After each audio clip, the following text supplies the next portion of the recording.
You're welcome, Dr. Sylivia. Thank you so much. Good morning. Good morning.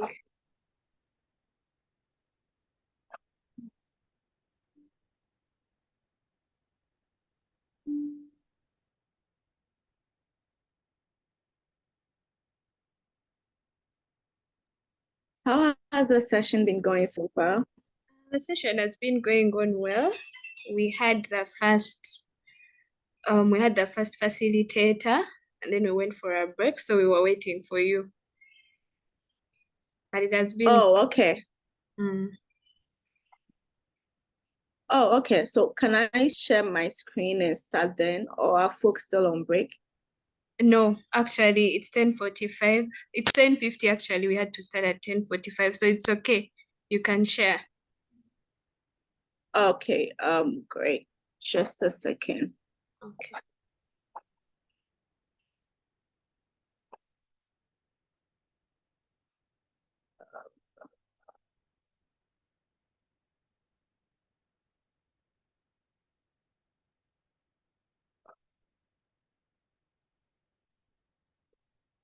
Okay. Good morning, everyone. My name is Sylvia Ofori. I am a postdoc at Harvard School of Public Health, and what I do is capacity building, supporting capacity building efforts, especially in East Africa, and also COVID-19 TB research. Sorry, can everyone see my screen? Yes. Okay, great.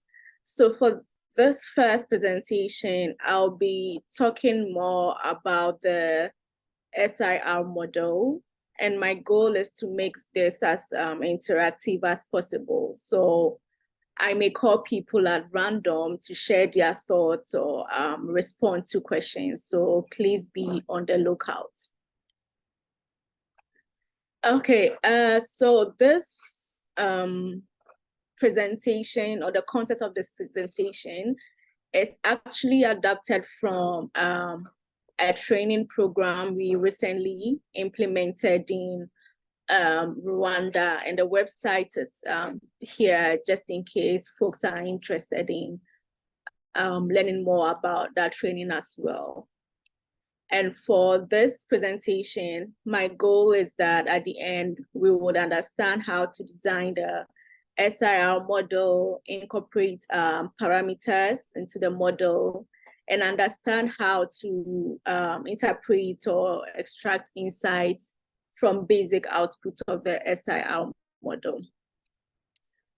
Okay, so this just gives us an idea, or just more like a repetition of what happens to a susceptible individual after they have been exposed to an infection. So for example, you are healthy, you don't have COVID, you get exposed, you meet someone who has COVID, right?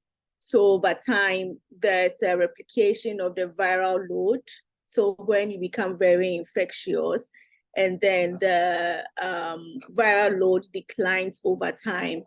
And whilst it declines, what will happen is you would build like antibodies to COVID-19. So this is where the basic dynamics of the SIR model, which is a susceptible, infectious, recovered model, is coming from. So like I said, you have your susceptible, you get infected and infectious, and over time, you recover from the disease.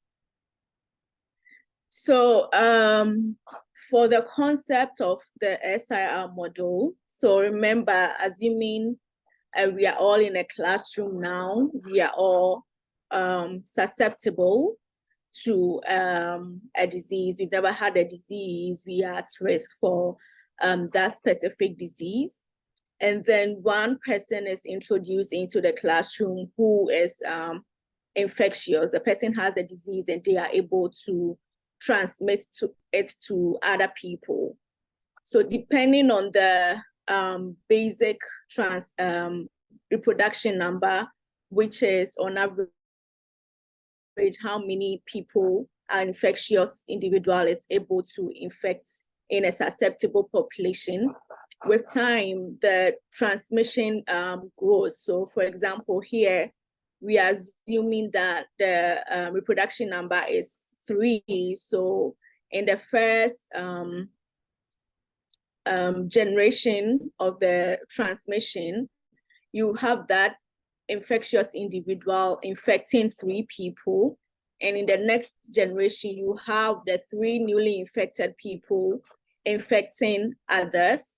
And then with time, you have some individuals recovering from that infection. So this is where the concept of the SIR model comes from. Any question?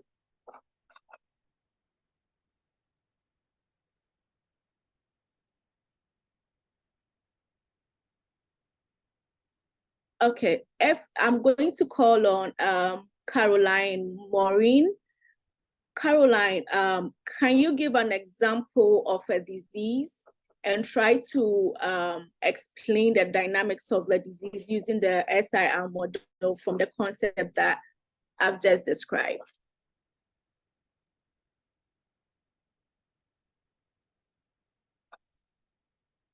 Caroline Maureen, am I getting the name right?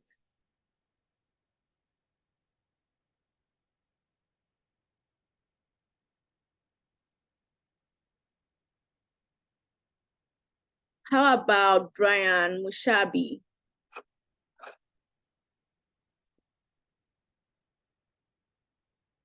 Okay, Caroline's mic is having issues. What about Mushabi Brian?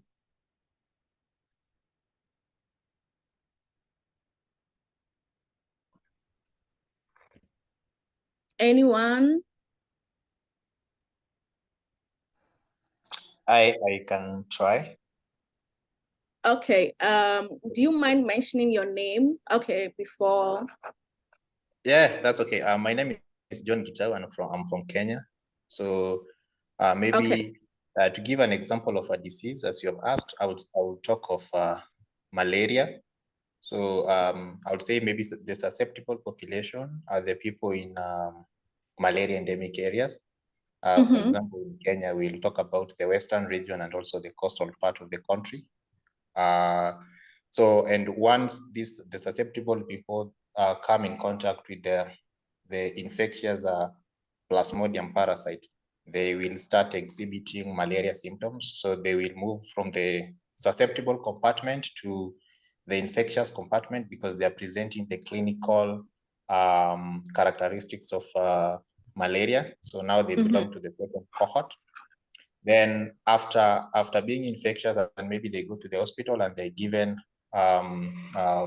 drugs that reduce the parasitemia in their blood, they recover from illness, and they stop presenting the clinical symptoms of the disease. So they now recover from the same, and they move to the recovered compartment. Thank you.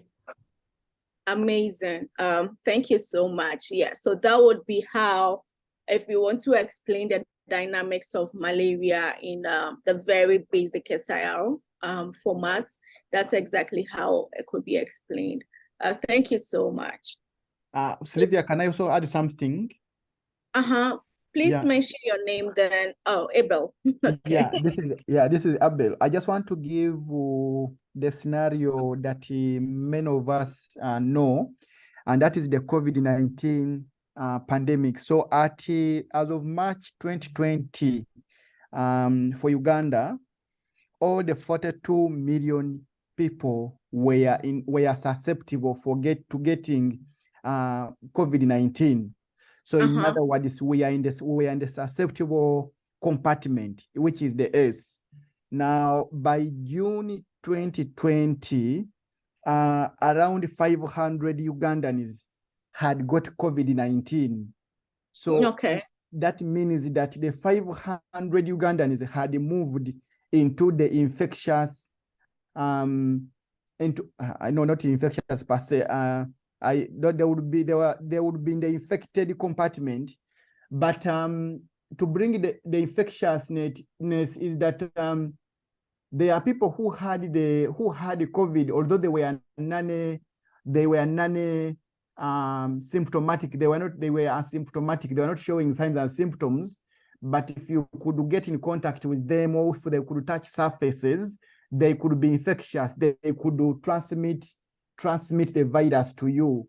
So such people would be either they have signs or either they have signs or no signs. They would be in the infectious compartment. So that is by around June 2020, and by around August 2020, around 400 out of the 500 had recovered from COVID-19. So in other words, out of the 500, the 400 had moved to the compartment of recovered, although we had 100 who were still infected. But still, the disease was still spreading, so we still had some populations which were susceptible to getting COVID-19 even by August 2020. Yeah. Thank you so much, Abel, for that input. So moving on, if you model the SIR model in a software like R, MATLAB, Python, given the parameters you input in your model, this is an example of the dynamics that would show. And you can see here that there is a similarity between this figure and the first figure we saw on the first slide that showed the epi or the dynamics of a given disease. So first, you have a fully susceptible population.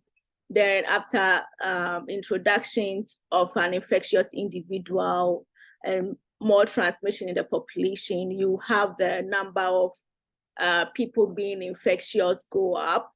And you would see that as the more people get exposed and infectious, the number of susceptible individuals will start declining as well. And also with time, you have more recovered individuals until an equilibrium is reached. Okay, so that's the idea of the basic structure of the SIR model. And here we'll be looking more at the parameters that are incorporated into the model. So yes, we have our SIR model, but then what informs the dynamics of infection? One depends on the number of contacts a susceptible individual would make with infectious individuals, or the probability that any contact you make with a person, it's infectious. So giving the example, going back to the example about having all of us in the classroom, right? And one infectious individual being introduced into the classroom. So your risk of infection depends on whether you come into contact with that infectious individual, or as the transmission goes, the probability that you come into contact with more infectious individuals. And coming into contact with an infectious person is really not enough for you to get infected or later become infectious to the disease. It really also depends on the probability of transmission given contact. So this would actually depend on the two individuals or the two groups of people involved, as the susceptible and the infectious individual. So for the infectious person, you are looking at whether, for example, they are under treatment, whether they are taking measures to prevent people from being exposed. And for the susceptible people, you are looking at, maybe depending on the disease, you are looking at the age of the individual, whether you are vaccinated, your nutrition status. So all of those factors would influence or would impact the possibility of you being infected or exposed to the disease transmission organism from the infectious individual.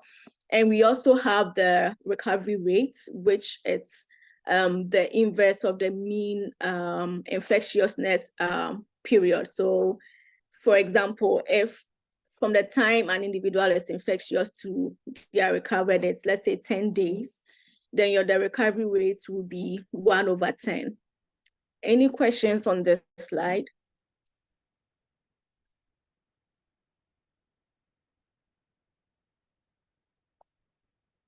Okay, so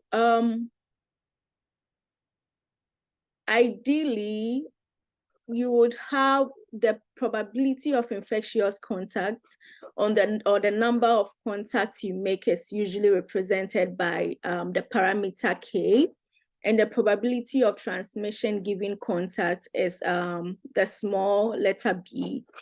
And the I compartment, it's usually represents the prevalence of the disease in the population, which is the number of infectious people divided by the total population size, or the product of incident duration. And I'm sure we can recall this definition of prevalence from introduction to epidemiology courses. So ideally, your risk of infection depends on the transmission related parameters, which is the B and K, and how frequent you come into contact with the infectious individual. So from what we just described, there are two main parameters that come to mind. The first one is the force of infection, which is defined as the per capita rate at which susceptible individuals contract an infection. And it's, if you are trying to express this mathematically, is the product of the small b, remember, probability of transmission given contact, the K, which is the K, which is the number of contacts, and the proportion of the population or the number of infectious people in the population. Then we also have another parameter, beta, which is actually conceptually is the product of K and B, which is probability of infectious contacts times the transmission probability given contacts. So you can think about your risk of being infected with a disease in two ways, right? The first, just imagine that, let's say for COVID again, right? We are all in, let's say we all go to a church. So they're about, it's the same, the church has the same area, right? And we have 50 people in the church on a given Sunday, versus maybe the following Sunday, you have just 10 people in the church. So you can think about the risk of transmission. If your risk of transmission increases with the increase in density of the increase in population density. So in the box at the bottom there, you see you have a lot of people in the box compared to the lower box. So then if your risk of infection increases with the population density, then what we say is that is a density dependent transmission. So here that is represented by the red line. Can anyone think of a disease where your risk of transmission or your risk of being infected depends on the population density? Ibrahim?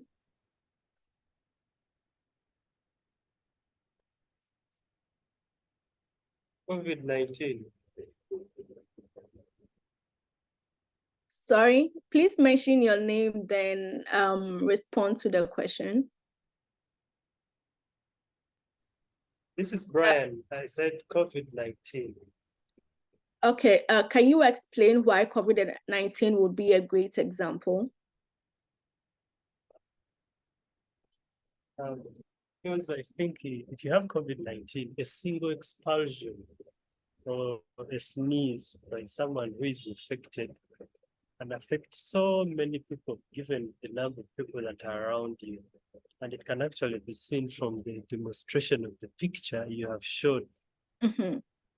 Yeah, that's why I think. Okay, thank you so much, Brian. Winnie, I see your hand is up. Could also think of something like TB, maybe. Uh-huh.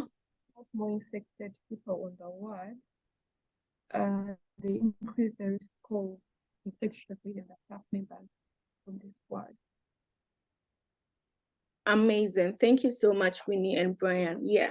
So, for example, the COVID-19 example that was cited, remember during the peak of COVID-19, we heard of so many super spreading events like funerals or like concerts that would lead to high number of cases being reported afterwards. So that's one way of looking at it.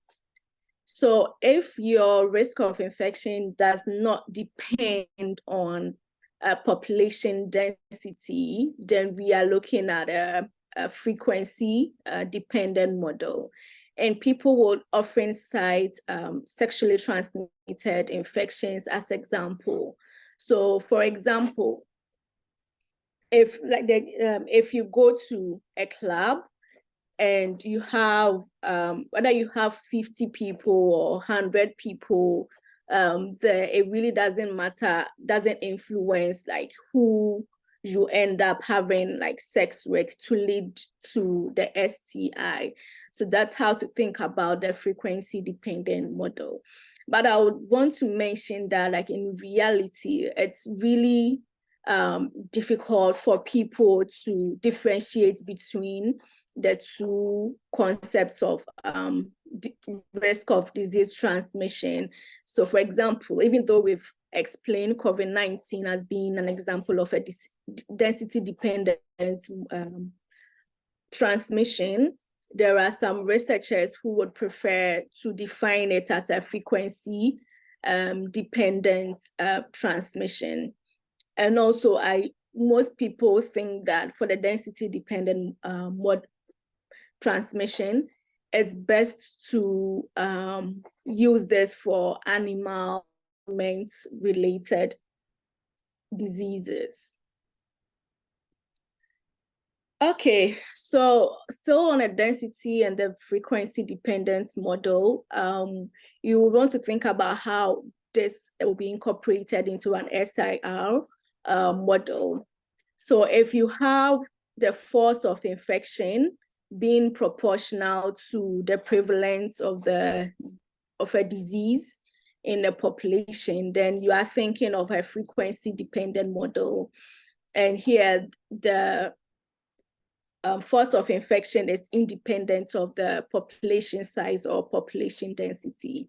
But then if you have the force of infection proportional to the population size, so that means increase in population density increases your risk of infection, then you have a density dependent model. Okay. So moving on, we'll be looking at how to write out the equations. Winnie, is your hand still up?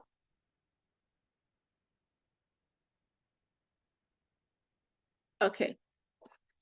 We'll be moving to the equations of the SIR model. Has anyone been exposed to what these equations look like? Or was this captured in the earlier session, Abel?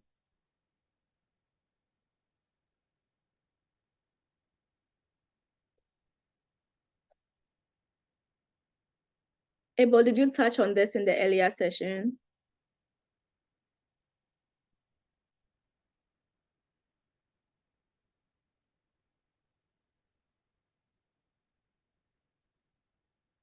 Okay, so for the there's a message in the chat.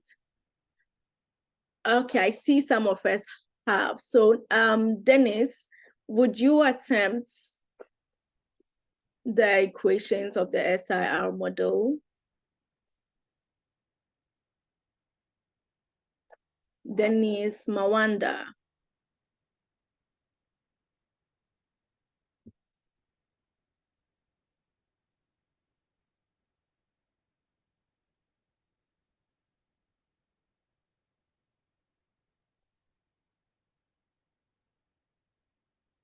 Okay, so for the sake of time, this is what the equations look at, and you would meet these equations in several ways and forms as this course proceeds this week.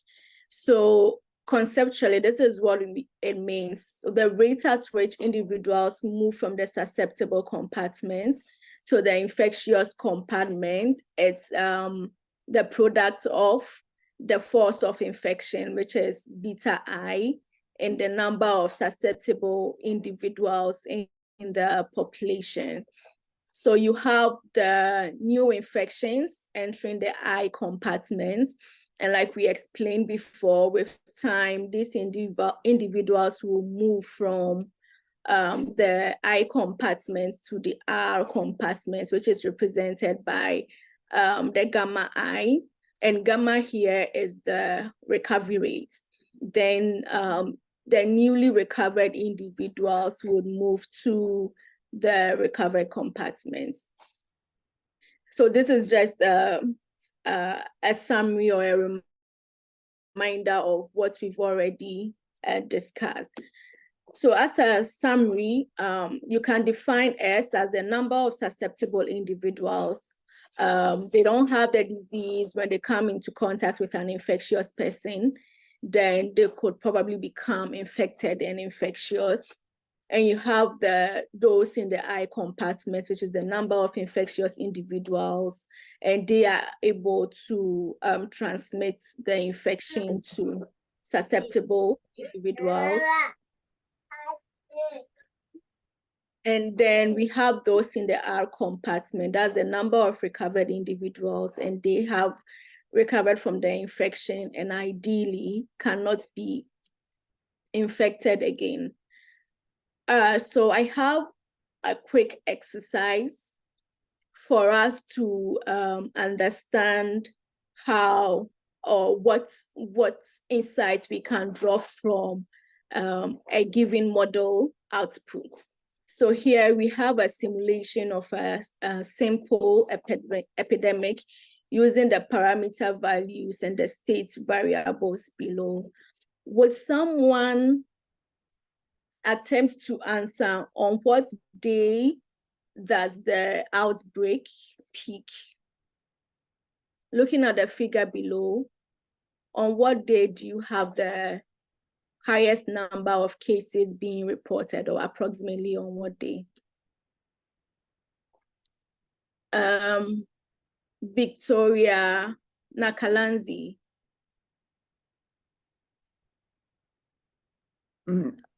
If I follow the infectious line, which is the red line down, I would approximately say around the 90th day. Okay, great. Thank you so much. And what will be the peak size? What will be the number of highest number of individuals affected on a given day in this dynamics? Robert Ofwete, please forgive me if I pronounce your names wrong.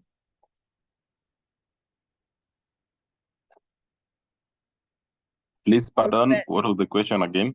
I didn't get the question clearly. Okay, so looking at this figure, what will be the peak size? So the number of I individuals on the day the outbreak peaked. Thank you for that. My name is Robert Opote from Kenya. The peak size, looking at the infected towards the y-axis, around 1250, thereabouts. Sorry, can you please repeat that? I'm saying the peak size of the infected, we are looking at where along the y-axis where the red line is maximal, and it's around halfway through 0 to 2500, around 1250 thereabout. Okay, great. Thank you so much. So that would be for the introduction to the SIR model. Do you have any questions for me?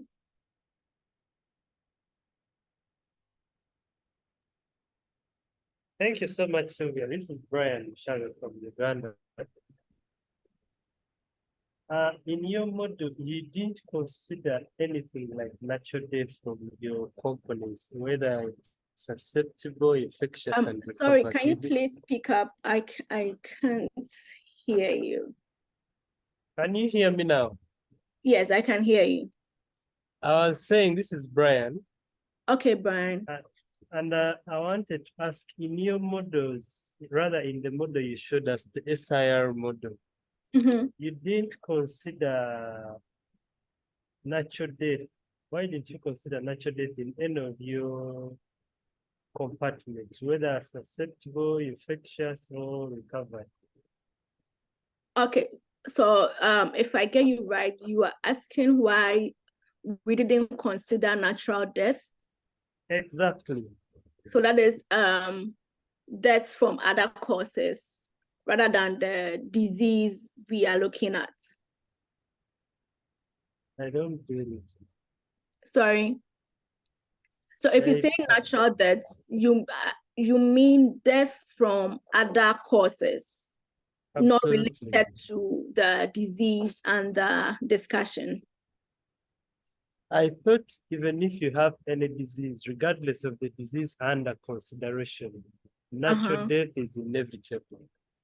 Yes, so that is what you mean by natural death. So not deaths from the disease. I just want to confirm. Yeah. So why did you include it in your model? Okay, so we are looking at the basic SIR model. So assuming the time frame we are looking at, it's so short that like the dynamics of the demographic dynamics of the population wouldn't really matter. So for example, if you're looking at it over 6 months, you would assume that deaths and births do not matter in the SIR model.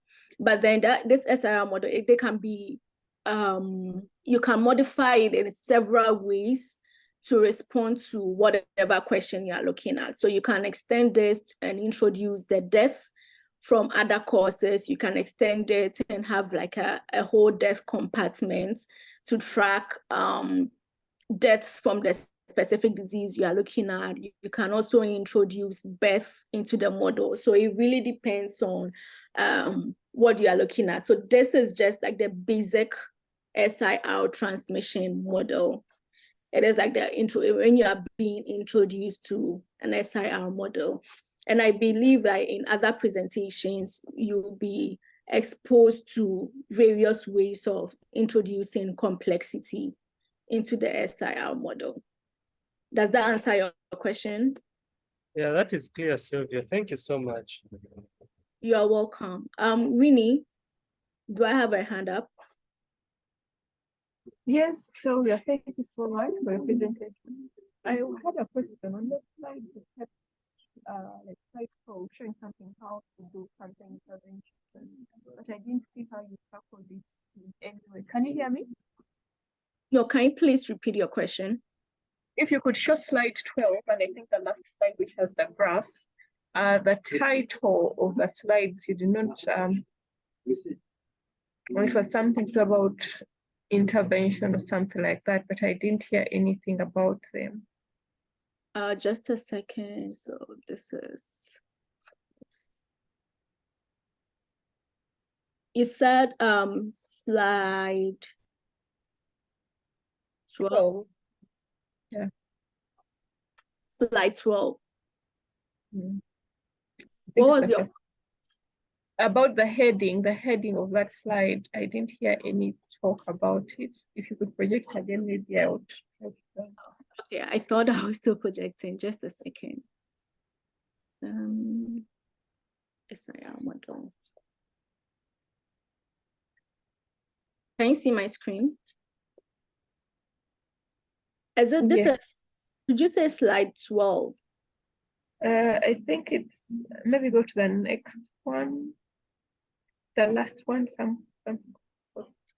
maybe slide 16. Oh, Interventions. How can we reduce transmission? oh, okay. Great. Yes. So for the sake of time, I was trying, yeah. I didn't cover that because, like I mentioned, I know in subsequent sections you would look at this. Yeah. So if you want to think about interventions to reduce the spread of a disease in the population, these are for the SIR model, these are the parameters that you would hope that your interventions cover. So for example, for the probability coming into contact with an infectious individual, then you'll be looking at interventions like lockdown, the face mask and all that. And probability of transmission given contact. Remember I mentioned that would depend on the susceptible individual and the high individual as well. So for the susceptible individual, if you know you are at risk of the disease, then yes, wearing the mask, getting vaccinated, that would reduce your risk of being infected. And if you are looking at interventions to target the recovery rates, that is minimizing the time people are infectious, then interventions that you can think about include treatment, hospitalization, and things like that. Does that answer your question?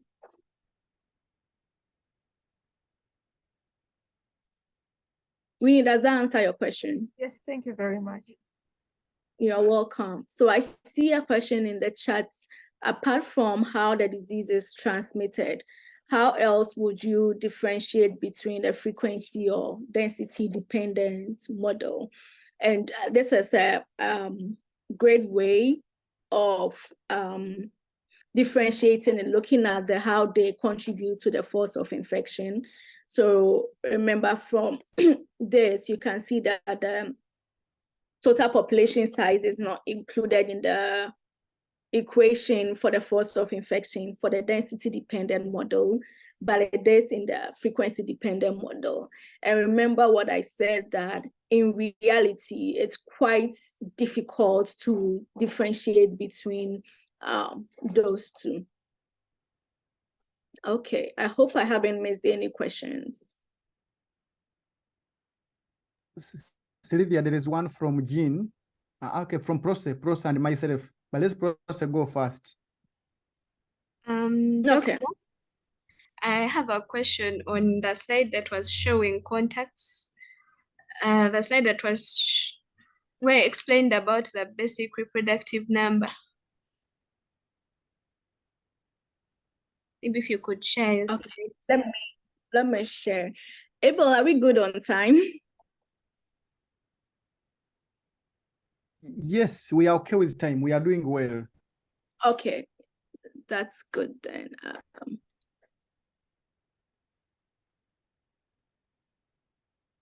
So you were asking about this slide?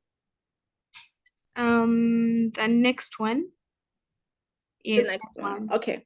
Yes, I initially thought that every infected person, for example, in the previous slide, you said that for the disease that we are talking about here, that this person infects 3 more people. So I had earlier assumed that for every person that gets infected, they will also infect 3 more people. So, and then here I'm seeing some infecting 2, some 3, so I got a bit confused on that part. Yes, exactly. So the basic reproduction number, it's on average how many people they would infect. So it's really on average. It doesn't mean that every infectious person will infect 3 people, because really it depends on the transmissibility of the infectious individual and the susceptibility level of the person at risk. Does that make sense? So it's an average of the newly infected individuals that infectious people would infect. So you have people, in fact, even though the mean is 3, you have people infecting, let's say 5 people, one person. But when you take the average, then that will be the 3. Okay, I get it. Okay, thank you. Abel? Yeah, I can now go. Thank you so much, Sylvia, for a very wonderful presentation. We have developed some SIR models for some of our work, and I think the next presentation you'll hint more on what more we have done, because we have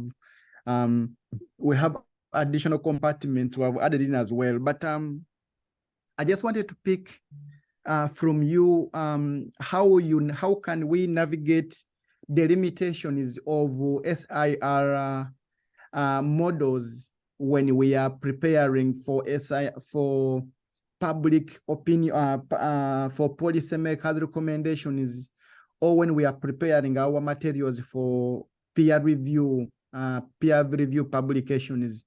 How can we go around the limitations of SIR model? Yeah. Thank you, Abel. And that was going to be my opening question in the next presentation. So I wouldn't directly respond to that question. So what I would say is, models are as good as the assumptions you make, right? And if you are using an SIR model for a policy for a presentation to someone in policy, and you mentioned all these limitations that come with the SIR model. So for example, that will really depend on the disease and who you are interacting with. So for example, if you are interacting with someone, a program manager, someone who really understands the natural history of the disease you are looking at, then it will be great to incorporate compartments that best reflect the dynamics or the natural history of the disease. But if let's say you are speaking to, you have just 10 seconds to pitch this to someone who has no background in infectious disease dynamics, then I think you just have to make it clear to the person that this is the simplest form of explaining what the dynamics look like, and it doesn't reflect reality, right? Does that respond to your question, Abel? Yes, very, very well. Yeah. Okay, thank you. So before you transition to the next presentation, we will just allow the host to stop this, because we will upload it as our introduction to SIR model alone. There's another question from, I think, John. Yeah, sorry. Let me ask very quickly. Thank you, Sylvia, for the presentation. I just wanted to understand, for example, if my target population is the asymptomatic, in the SIR model, how best can that asymptomatic population be represented as a compartment? And number 2, for the recovered population, let's say we are working with a disease that one will not have lifetime immunity against. So there's a possibility of them being reinfected again. So how will I be able to capture that? Will I combine that with the susceptible population again? Because in any case, they are also susceptible, but they are also recovered from the disease. I just wanted to understand how best I can represent that in my model. Thank you. It's like you are all preparing for the next 2 lectures. That's great. So John, keep this question and you will answer it for us in the next 2 presentations. Does that sound like a good deal? Okay. John, good deal, because we'll cover this in the next two presentations. So after that presentation, then you would respond to this question for us. Good? Good. Perfect. Thank you. Good. Okay, great. So I'll stop sharing. Proce, can you stop? Can you stop the recording? Yes. Okay, and then